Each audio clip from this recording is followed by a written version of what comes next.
But I did see it as an important part of the contribution this book could make to lay clear to people the historical contributions of cases such as the Henry Ford, Aaron Shapiro litigation to the history of hate speech in this country, so that people could see that our engagement with speech as a controversial problem goes way back.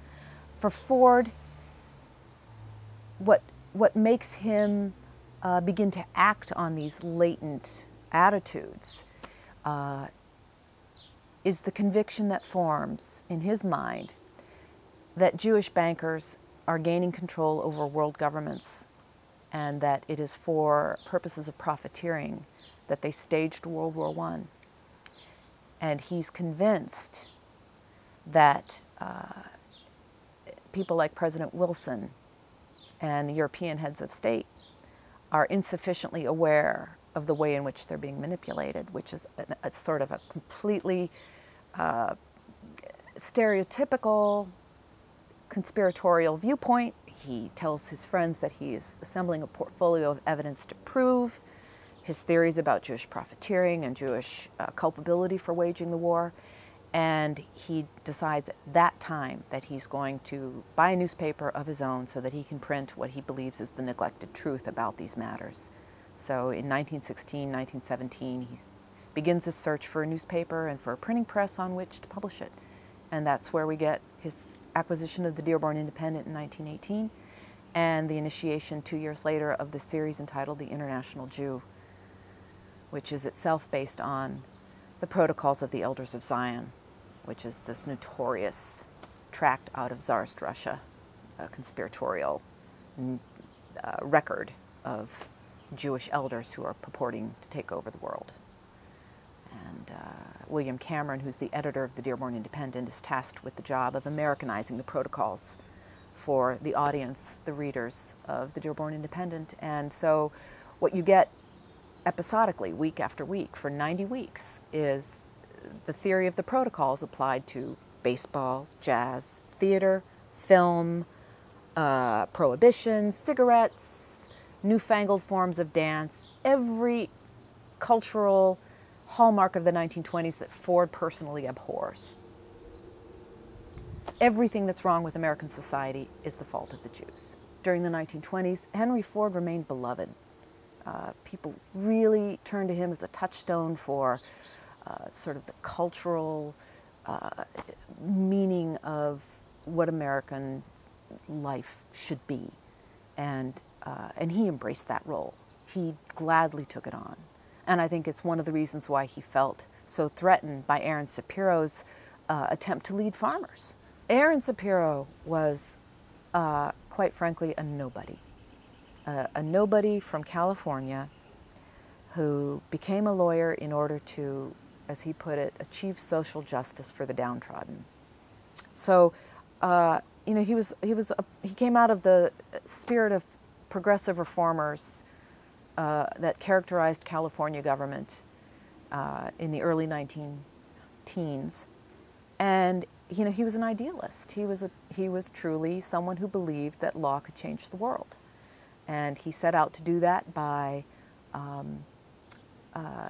combining farmers into these organizations through which they could bargain collectively. So in a way, applying the insights gained through the labor union movement to farmers who were otherwise these atomized, powerless, individually helpless individual bargainers. You know, he was an able advocate.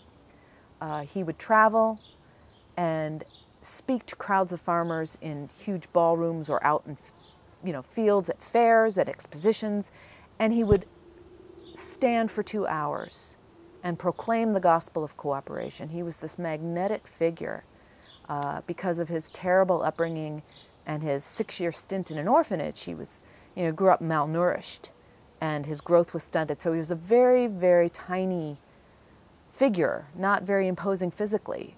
But when he got going, he held the room spellbound. He just held the audience, and people would sign up in droves after his appearances. So he's enormously effective as an organizer. just unparalleled. And this is exactly what brought him to Ford's attention. How can this Jewish lawyer, who's not a farmer, be this effective? How can he have a rapport with farmers? This is suspicious. I must discredit him. And so 2 years after the International Jew series has stopped, in 1924, Ford authorizes the commissioning of a series of articles that attack Aaron Shapiro explicitly and repeatedly by name. And it's horrific reading. It's just absolutely scurrilously it's libelous in every possible way. And one cannot blame Aaron Shapiro for deciding that 22 articles was 21 too many. There is something really deeply appealing about the lone wolf who's willing courageously to stand up against a very powerful force in society and say, no, you're not going to run me over. You're not going to bully me. I'm simply not going to stand for this kind of treatment. I'm not going to let you tear down my name and my reputation, my professional accomplishments, simply because you think that by virtue of the fact that I'm Jewish that I can't do anything good in this world. And how can you not admire that? And when you consider the fact that Aaron Shapiro had the most hardscrabble life of anyone you can imagine, you develop a real admiration for his determination to fight and an appreciation for what it cost him.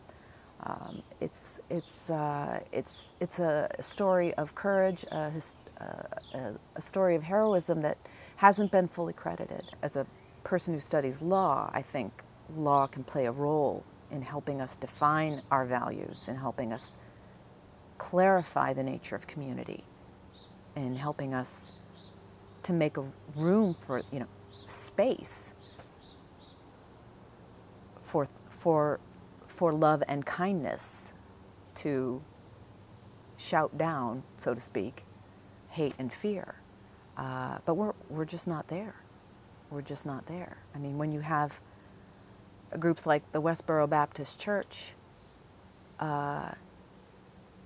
using the Gospels, using the Bible, using Scripture to preach the most hateful messages, the very opposite of the message of God that I think most people ascribe to Scripture, there's something fundamentally upside down about that.